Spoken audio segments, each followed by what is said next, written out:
Talia, welcome. I'm just giving it a few minutes to see if any other folks are going to join today. So far, you're the first one here. But while you're waiting, I'd love to hear a little bit about you. If you wouldn't mind in the chat window telling me where you're from and where you're at in your LSAT journey. Are you just starting out, or are you getting ready for an upcoming test, that sort of thing?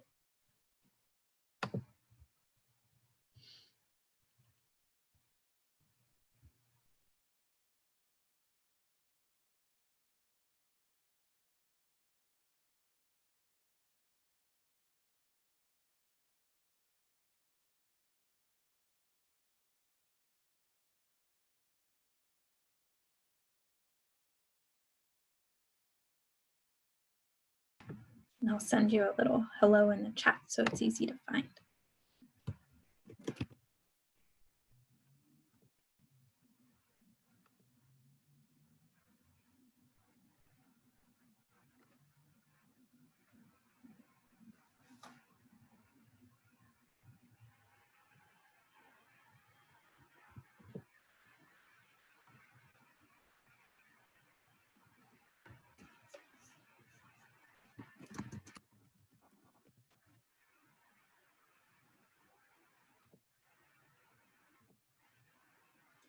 Okay, well, we'll go ahead and get started. I have a lesson planned and we're going to go through it, but I'm also happy to take any individual questions that you have, especially if it continues to be just the two of us.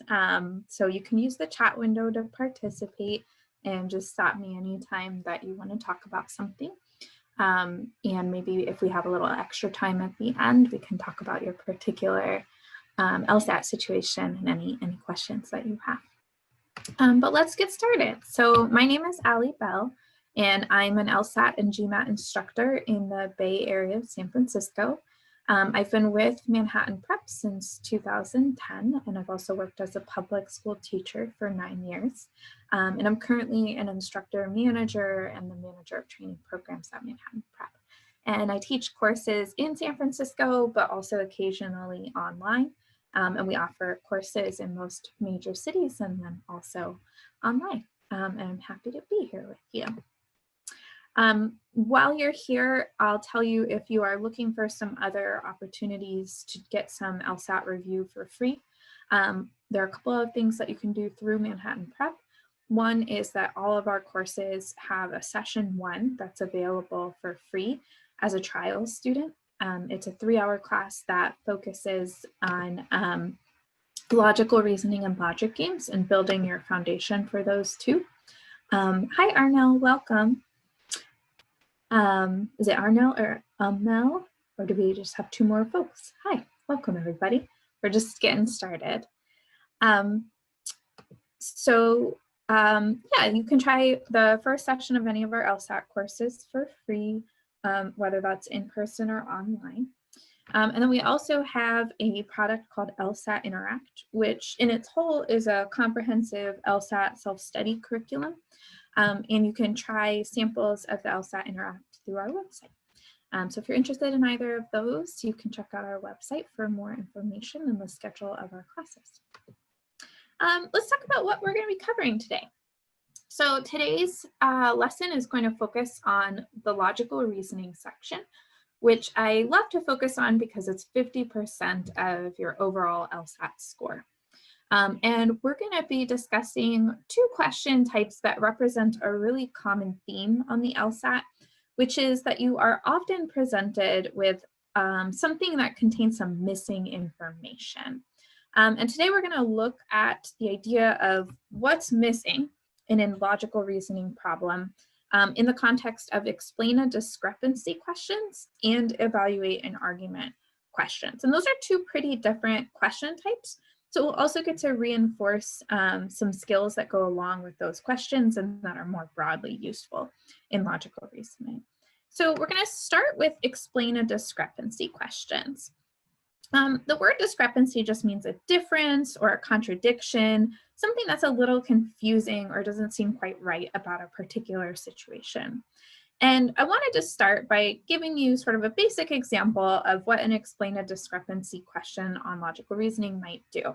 So this isn't a real logical reasoning question. We'll get to a few of those in just a minute, but just follow along with me in this scenario.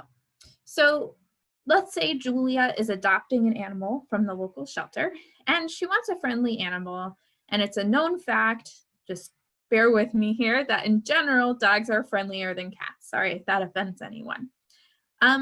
Julia adopts a cat. It seems like there's a bit of a contradiction here. And the way that I like to think about these types of questions is I like to look at them and say, okay, what do I see as the contradiction here? What's the question that I'm asking myself after reading this? Like what seems puzzling to me? Can you tell me in the chat what seems puzzling to you about this scenario, or what question are you asking yourself after you read this? And I'll say hello again in the chat so you see it.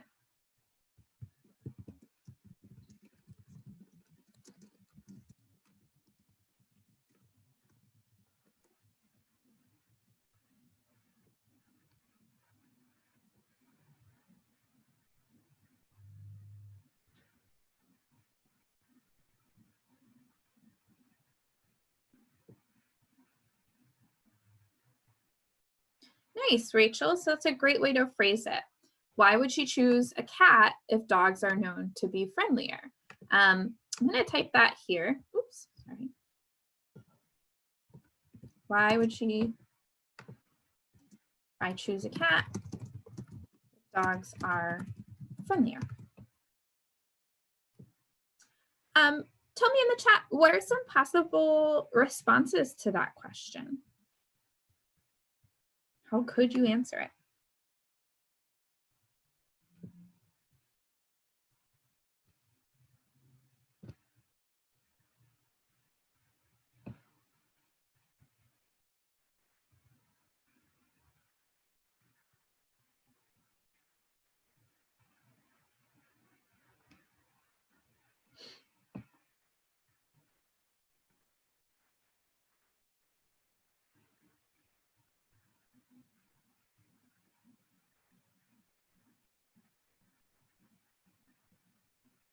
Again, the question is, how could we answer that?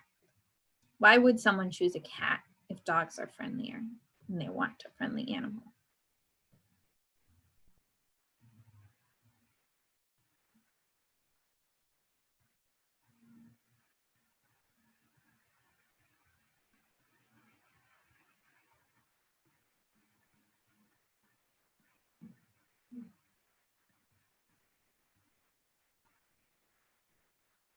Arnell, that would be a great point if we put a little twist on this question and took that information out. But it does actually say right here, she wants a friendly animal.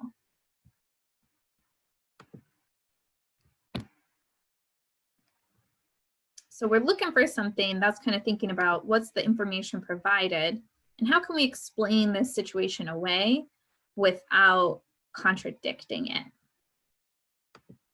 Yeah, so I think something like what Talia's got there in the chat would be something that LSAT might say, like maybe there were no dogs at the shelter.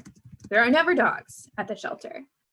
Yeah, David, that might be a great LSAT answer too. Maybe in this particular instance, we were told that generally dogs are friendlier than cats, but maybe in this particular instance, the friendliest animal at the shelter was a cat. Maybe there are some constraints that Julia has that we don't know about that haven't been presented here. So for example, maybe Julia has a deathly allergy to dogs. So she wants a friendly animal, yes, but dogs are off the table for her. Or maybe dogs are very far over Julia's budget.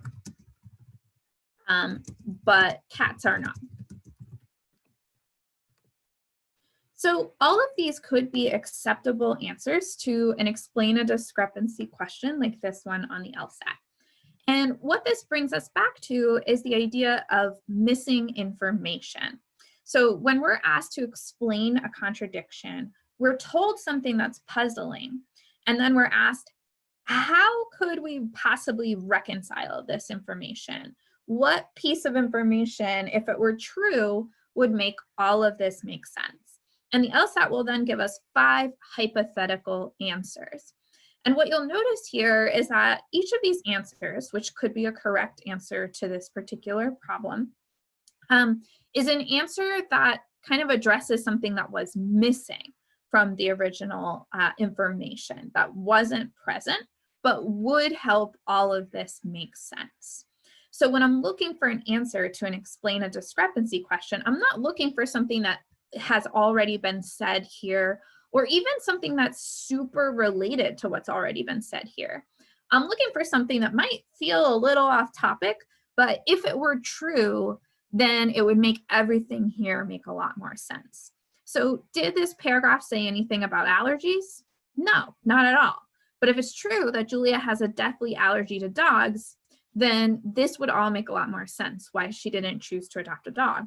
It didn't say anything about her budget, but if it's true that dogs are very far over her budget and cats are not, all of a sudden this is all making a lot more sense. So we're looking for a piece of missing information that could be added to the information we've been given and would then enable all of that information to make more sense. Okay, so with that in mind, we're going to take a look at some explain a discrepancy questions. And we're actually going to start, before we look at the answer choices, we're going to approach it kind of like we did this particular problem. So I'm going to show you the top portion of the problem. It's just going to have the paragraph with the information and the text of the question, but not the answer choices.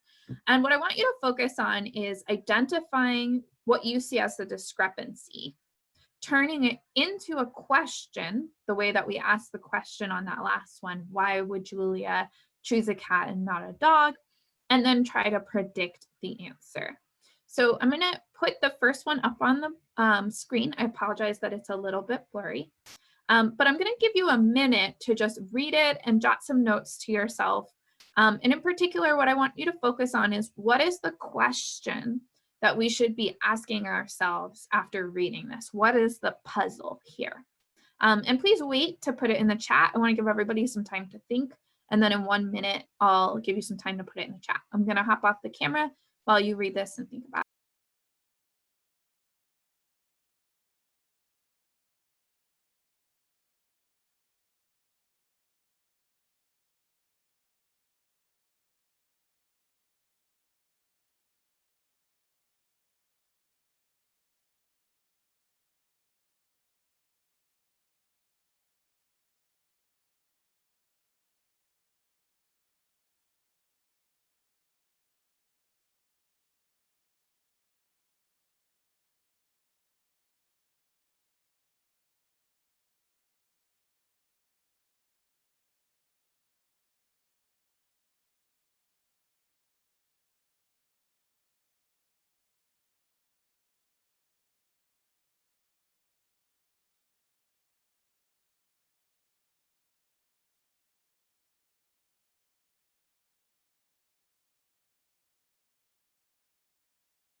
Okay, when you're ready, tell me in the chat, what is the question that you're asking yourself when you read this, or what is the puzzle?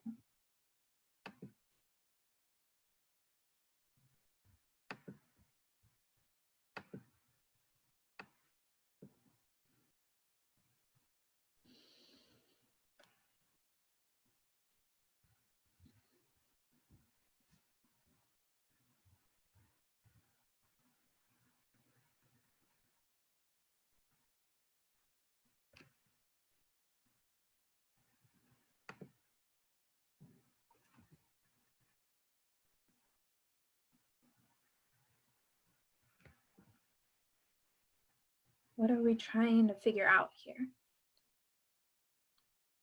What lies at the heart of this difference?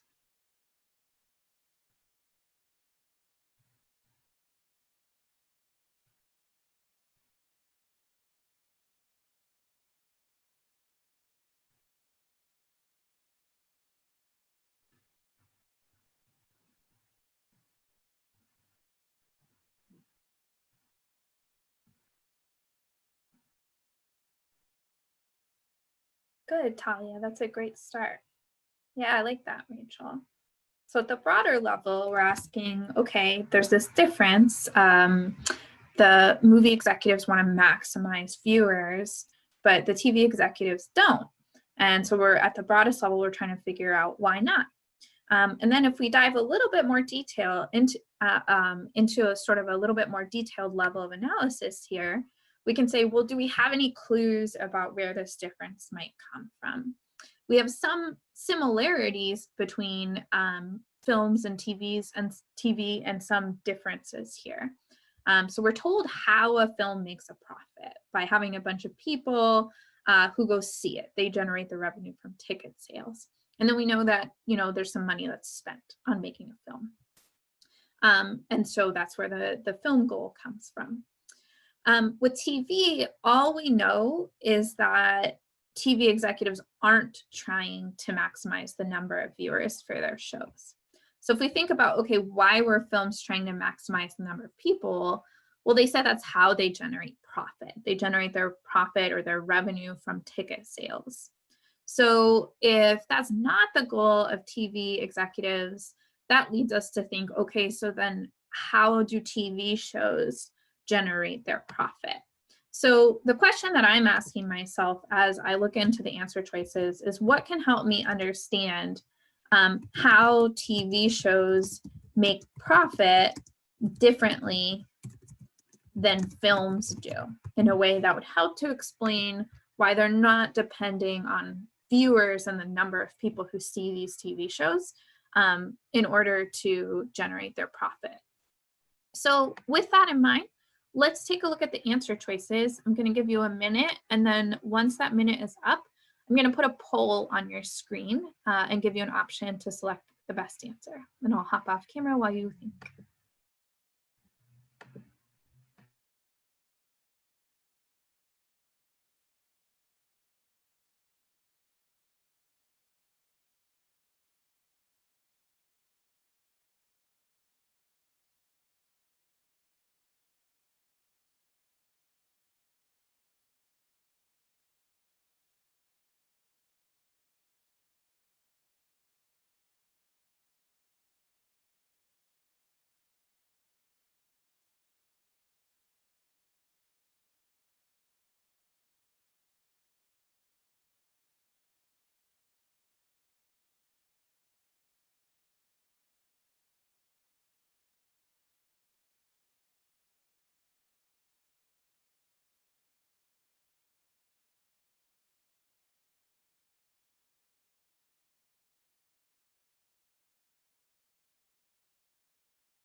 Okay, I'm gonna put a poll up on the screen.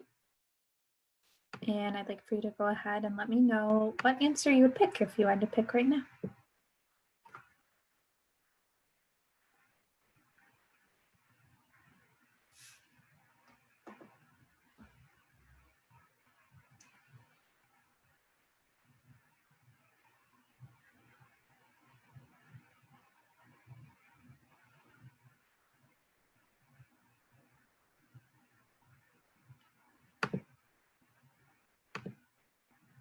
Okay, nice work, everybody.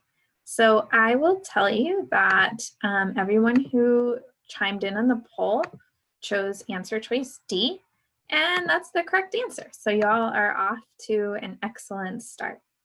I'm just going to talk through with you, in case it's helpful, how I would think about each of these answer choices, and then y'all can let me know if you have any questions or want to spend more time on any of the answers. So starting with answer choice A, many people are willing to see a film more than once than are willing to watch a television show more than once. So looking at this answer choice, what it tells me in relation to profits is that some people are willing to go buy a movie ticket multiple times. But it's not clear what this means about how TV shows make profits. This tells me that people aren't going to watch TV shows twice, but it still doesn't tell me how TV shows make money in the first place and how they do that differently than films. So it's not answering the question that I'm looking to answer. I'm going to cross it off. Answer choice B, there is no analog in television to the large profits that owners of movie theaters make by selling refreshments to their customers. So here I want to keep my eyes on the scope of this question, keeping in mind that the folks that we were talking about in terms of making money were movie executives and television executives, and what are their goals. So whether or not a movie theater owner is making money is not relevant to that particular concern. For C, the average cost of producing an hour of film is greater than the average cost of producing an hour of television. This is somewhat helpful information. It tells me that, films are going to have to make a lot more money, possibly, than TVs are going to make, although we also don't know how long films and TVs take to be created.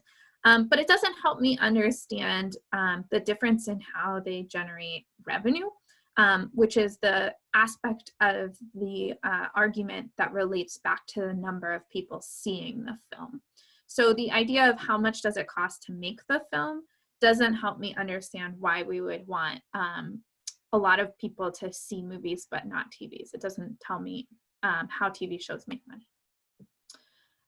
Answer choice E, over half of the most popular television shows are shows that viewers do not have to pay to watch. This might be a tempting answer because it does relate to the idea of TV shows and how do they make money. But all it tells us is a way that TV shows do not make money, which is through direct payment per view. That doesn't necessarily mean that the number of viewers doesn't affect how much money TV shows make. So for example, maybe they get their money based on the number of people who watch because that's what advertisers care about. Or maybe not. Maybe there's a totally different way that they get their money. So I leave E feeling just as confused about that question as I did in the first place. Answer choice D, though, pretty clearly makes the distinction by telling us that the way TV shows make their money is through sponsors, and what they care about is not the number of people, but the purchasing power of people, which could be, very high or very low, regardless of the number of people who are watching the show. So answer choice D helps me answer the question that I generated in the prediction phase of this process. All right, let me know if you have any questions so far. And before we move on to the next one, I'm just going to share that the reason that I set this up in the way that I did, where the answer choices were covered for the first couple of minutes, and then we looked at it with the answer choices uncovered, is because predicting is a really important aspect of the logical reasoning process for this question type, but really for many of the question types that are on logical reasoning.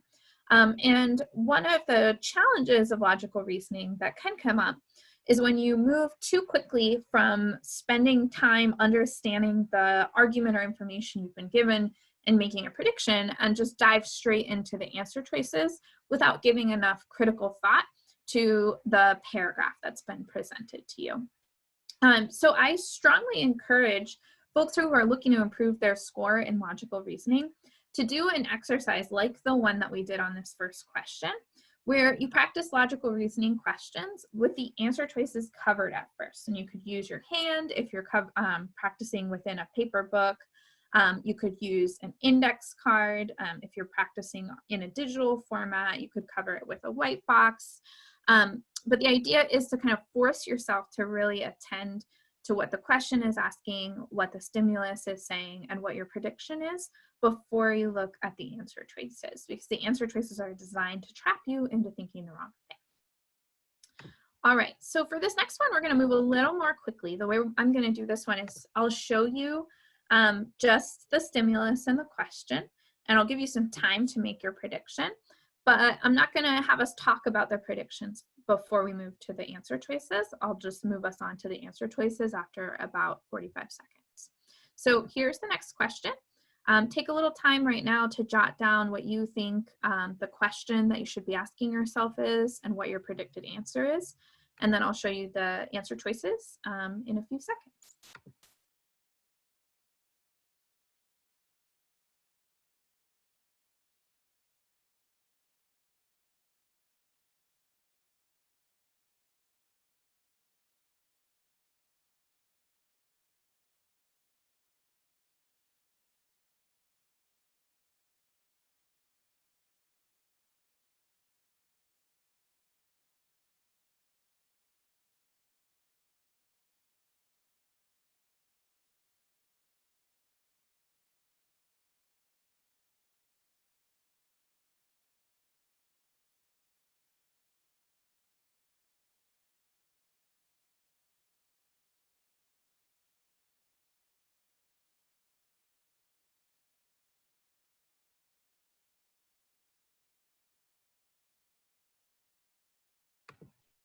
Okay, I'm going to show you the answer choices now.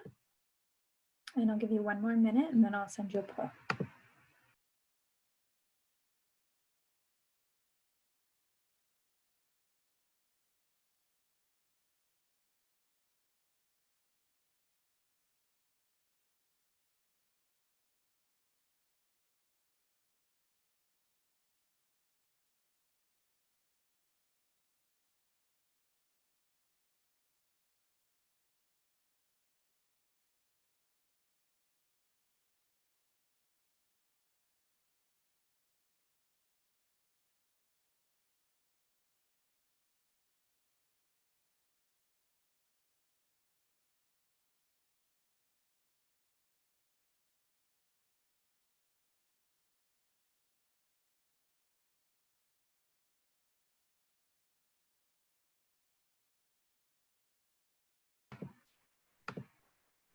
Okay, I'm going to put a poll up.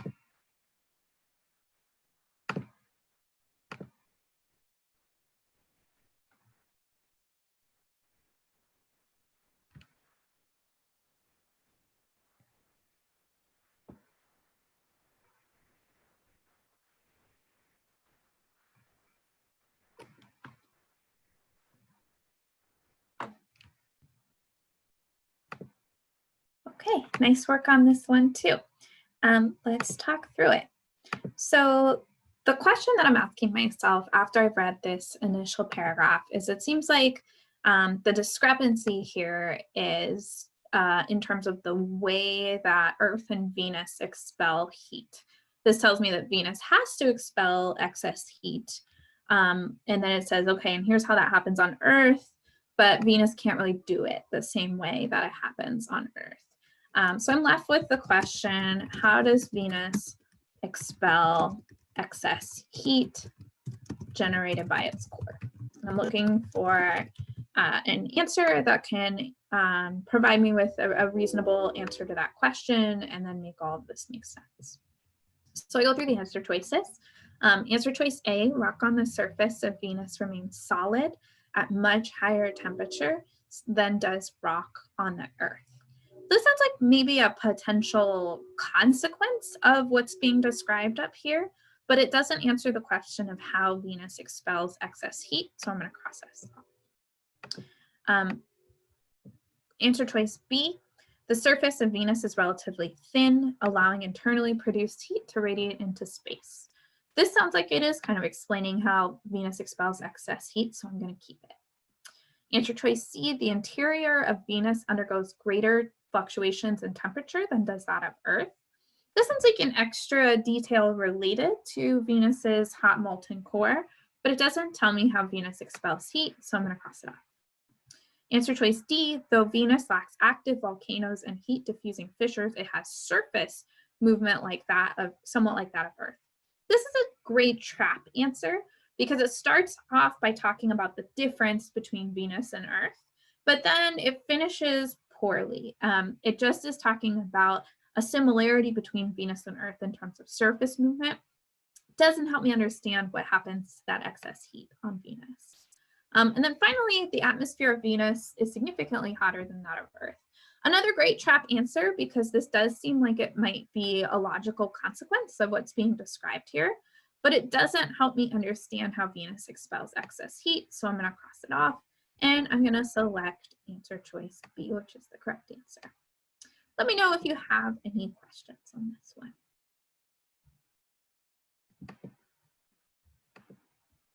Okay. So for the next question, I'm going to let you put this whole process together on your own.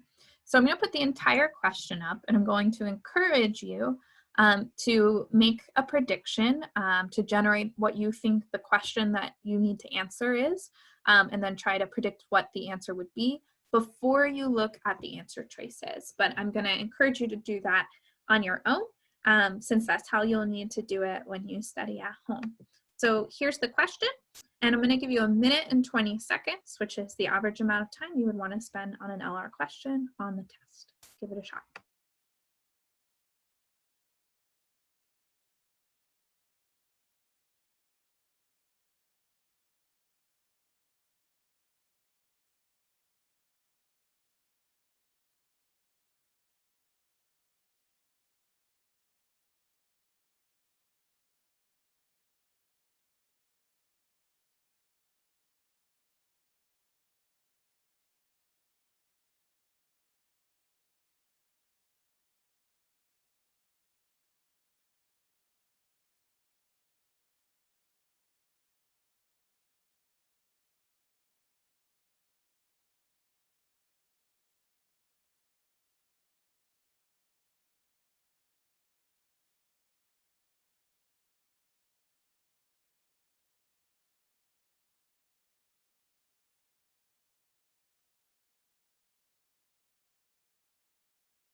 Okay, that's 1 minute and 20 seconds. I'm going to put up a poll.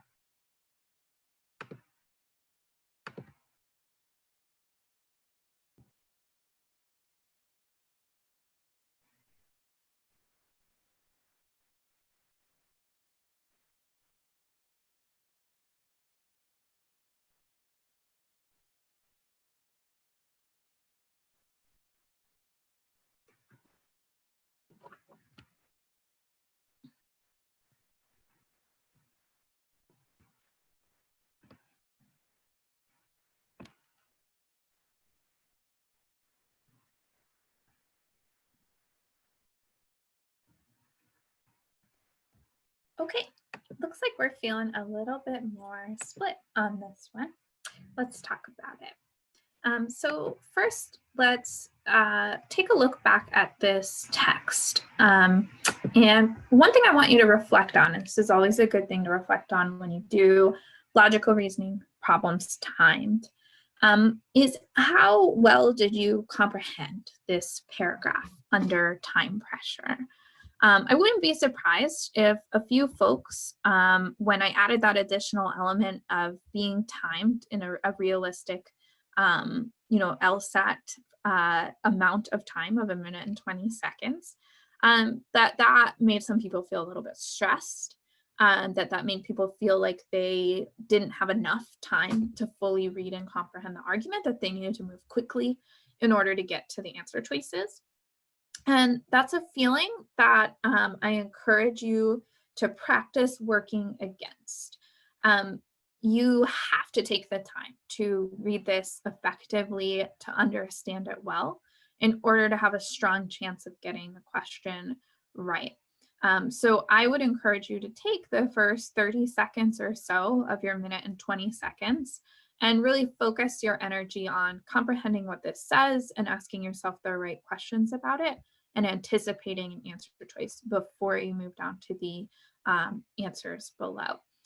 If that's something that feels challenging for you, one thing that you can do is take that same strategy that I mentioned earlier of covering the answer choices with your hand or with an index card, but add the element of time to it. So start a timer. And what I would suggest is if it makes you feel anxious, start by doing it with the timer counting up and just try reading that paragraph at sort of your natural pace and thinking about it until you have a prediction in mind, and then checking to see how much time did I spend. And what you're likely to find is that when you're not worrying about the timer, you probably are going to be able to read and think at a pace that is just fine, that is somewhere around 30 seconds or so. You might find that you need to pick up the pace a little bit. You might find that you have room to slow down a little bit. But breaking up your process on these questions a bit and thinking about how much time do I devote to the stimulus versus the answer choices, and how can I adjust that to be more in my favor is really important. All right, so I'm just going to read this out loud just in case you were in that situation of feeling like this was tough to comprehend, and I'll share with you how I would think about it. So the mayor says, our city faces a difficult environmental problem caused by the enormous amount of garbage that we must dispose of. Although there in my head, I'm like, okay, here comes the contradiction. New recycling projects could greatly reduce this amount. These projects would actually be counterproductive to the goal of minimizing the overall amount of environmental damage. All right, so what I'm thinking here is how could the new recycling projects, they seem to do something good. They could reduce the amount of garbage we must dispose of. And yet it's saying they would be counterproductive in terms of environmental damage. So I'm basically thinking, how could these new recycling projects in some way lead to environmental damage, thus making them counterproductive? And that's what I'm looking for when I go through my answers. So let's talk through them. So we'll start with A. The vehicles that pick up materials for recycling create less pollution than would be caused by incinerating those materials. So less pollution doesn't sound like these recycling projects are leading to environmental damage, so I'm going to cross that off. I think it's kind of the opposite of what I'm looking for. Answer choice B, the great cost of new recycling projects would prevent other pollution reducing projects from being undertaken.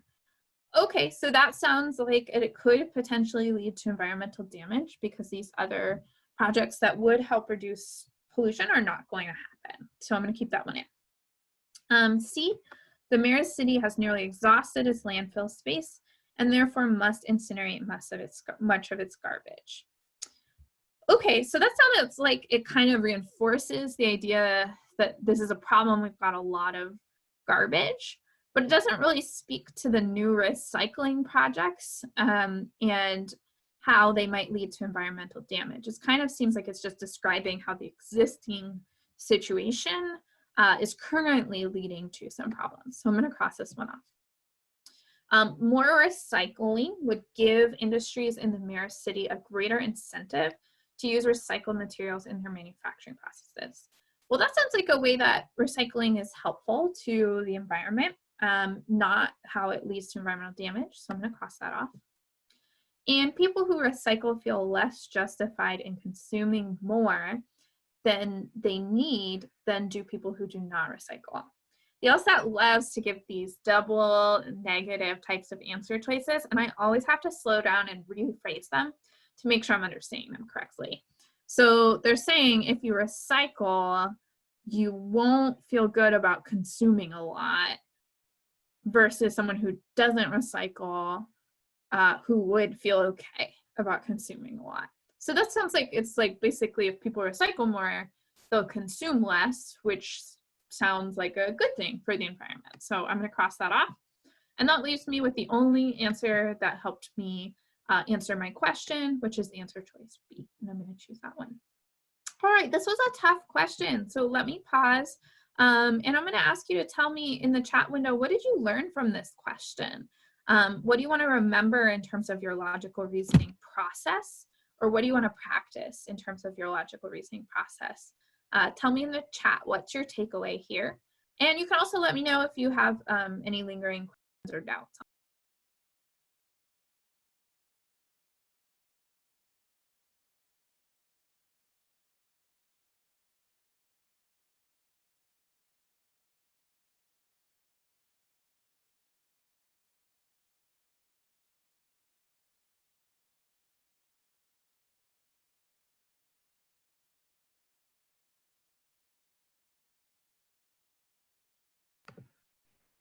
Great, Rachel. Slowing down to understand what the question is asking was a great takeaway. Any others?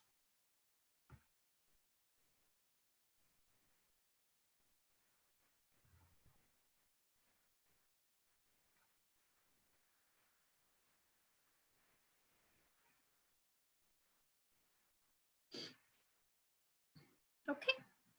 Well, if you're still typing, keep it coming in, but I'm going to go ahead and move us on to the next explain a discrepancy question. And once again, I'm going to give you about 1:20 to solve this. So this is another opportunity for you to practice slowing down at the outset to read the paragraph carefully and make your prediction. Here you go.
Okay, I'm going to put up a poll.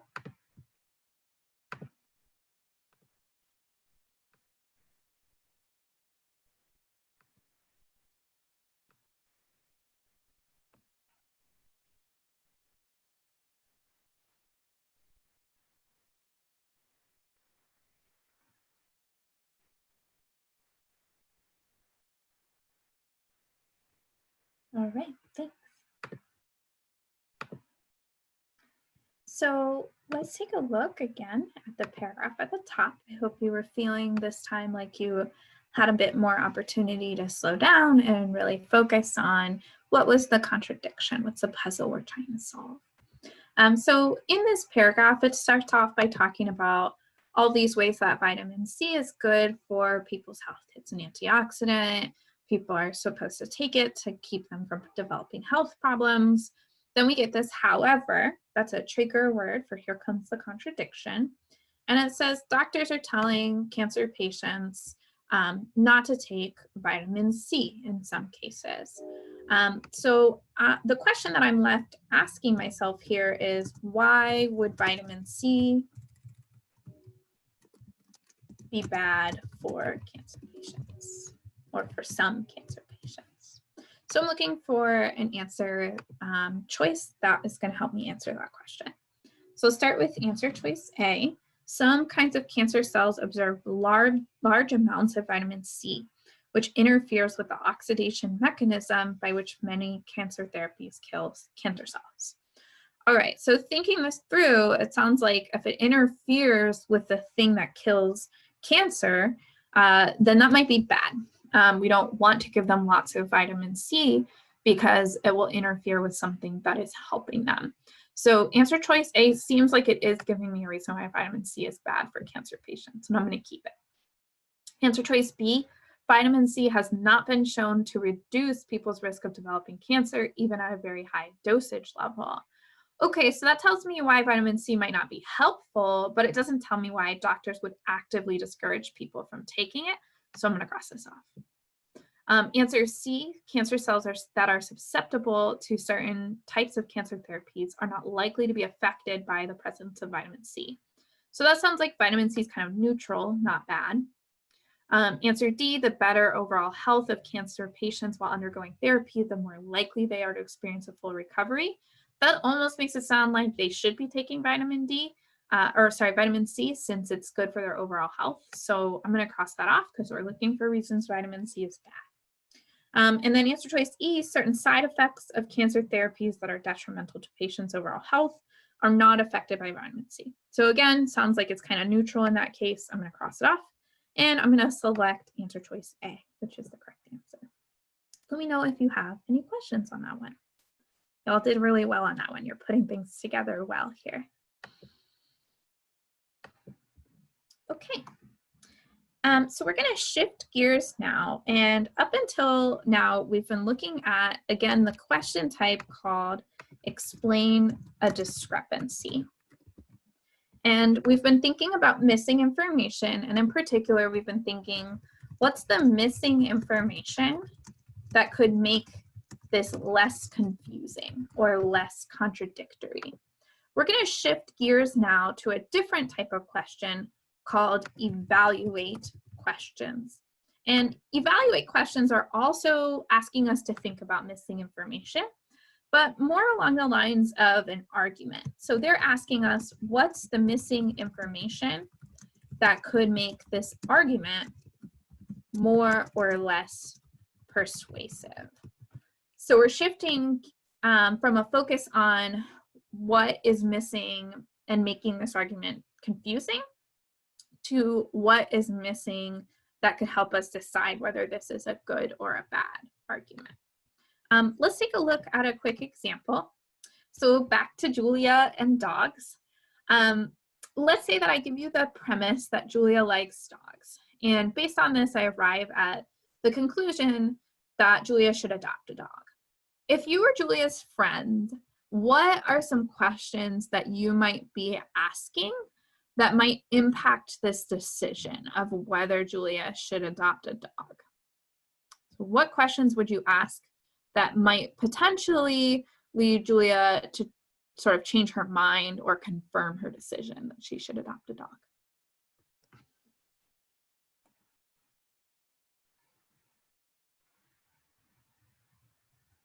Great. Can you afford a dog? If the answer is yes, that's a green light, go ahead and adopt a dog. If the answer is no, then that's a red light. You wouldn't want to adopt a dog. So that's a great example of the type of question that you would get on one of these problems on the LSAT, is a question where different answers are going to affect the conclusion differently. Are you allergic is another great one. If Julia is allergic, then she probably shouldn't adopt a dog. If she isn't allergic, then that's, all the more reason for her to adopt a dog. So what we're looking for with this type of question is we want to first identify just what is the argument at stake. In this past example, the premise was Julia likes dogs, and the conclusion was that she should adopt one. We know that on an LSAT logical reasoning question, it's going to be a little bit more complicated. We're going to have to search a bit more for the premise and conclusion. Once we've identified it, we're going to assume that the premise is true, but we're going to think about what could possibly be sort of a deal breaker for the conclusion.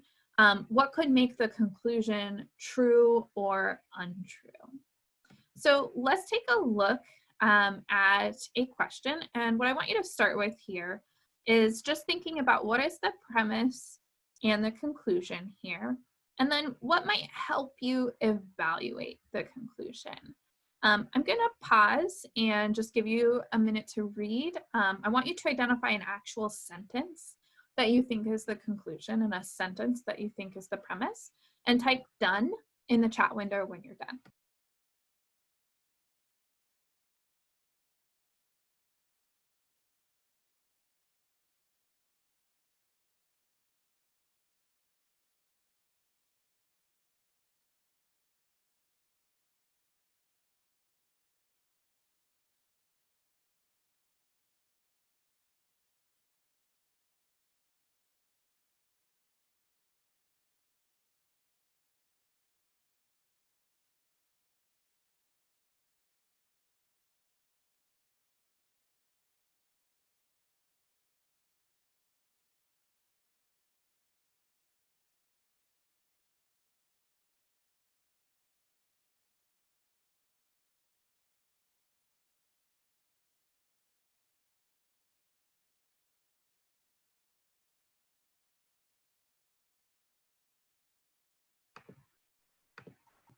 Okay, I'm seeing some dones rolling.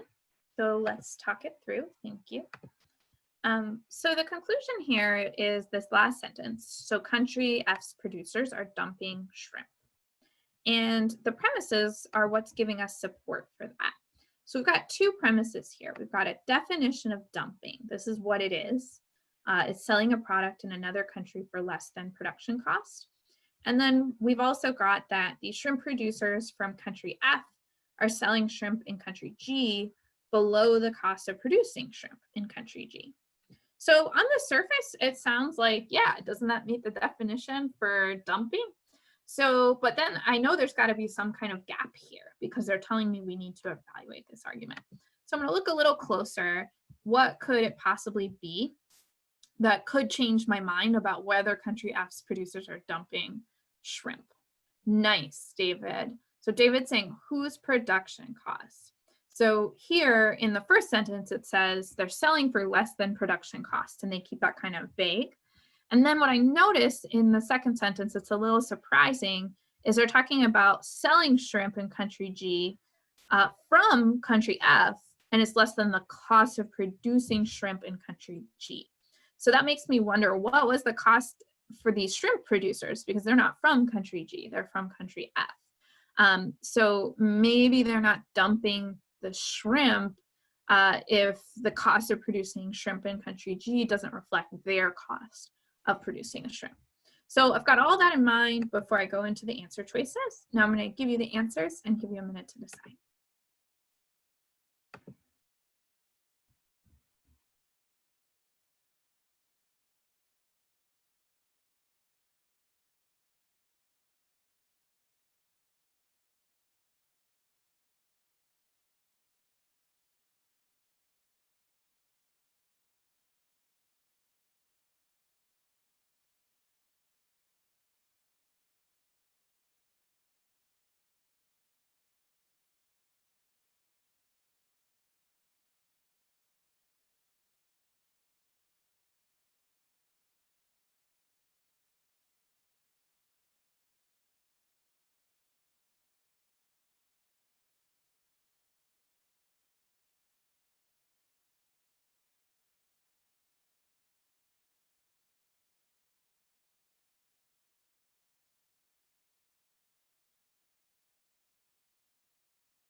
Okay, I'm going to put a poll.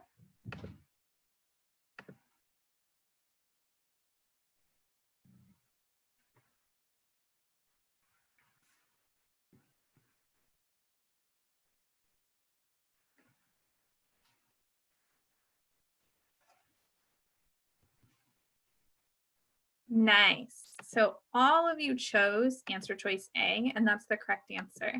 And what I want to use this to highlight is that the time that you invest up front understanding the argument and making a prediction can really save you time when you're going through the answer choices. What you may have noticed here is that answer choice A might have jumped out to you immediately as, oh yeah, that's what we predicted, so that's probably the correct answer. And of course, you want to be careful on the LSAT. You want to make sure that you read it carefully and it doesn't have a word not or only in there somewhere that makes it a little bit different from what you anticipated. But predicting the answer in advance can help you quickly narrow things down to one or two answer choices that match your prediction. And it can also help you quickly eliminate answer choices that don't match your prediction, especially when you're in a time crunch. All right, let's take a look at one final question. This one I'm going to allow you to do start to finish in a minute and 20 seconds. Here you go.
Okay, I'm going to put up a poll.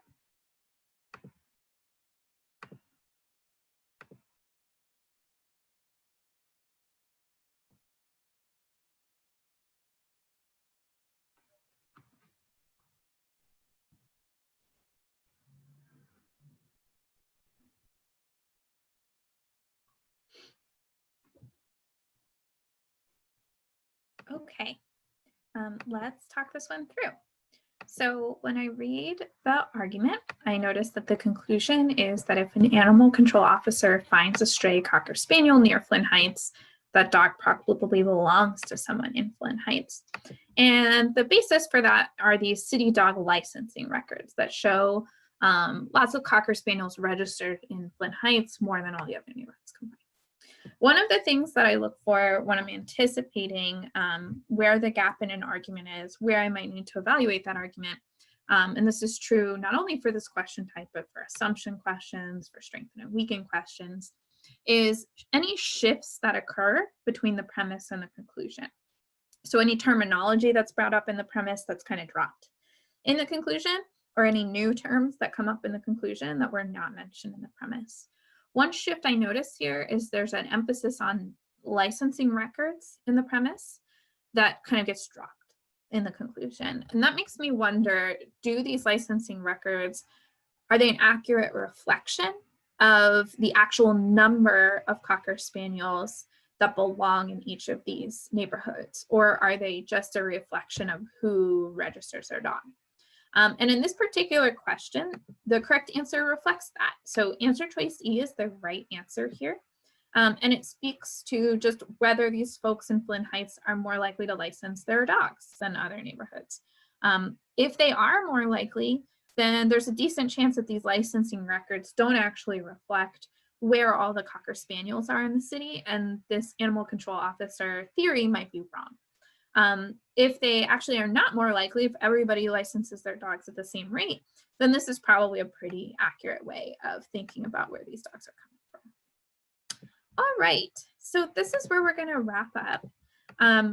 Again, I encourage you, if you're interested in some more LSAT prep, to check out our upcoming classes on our website. You can try the first class of any of our in-person or online courses for free. I hope you have found this helpful, and best of luck in your LSAT studying.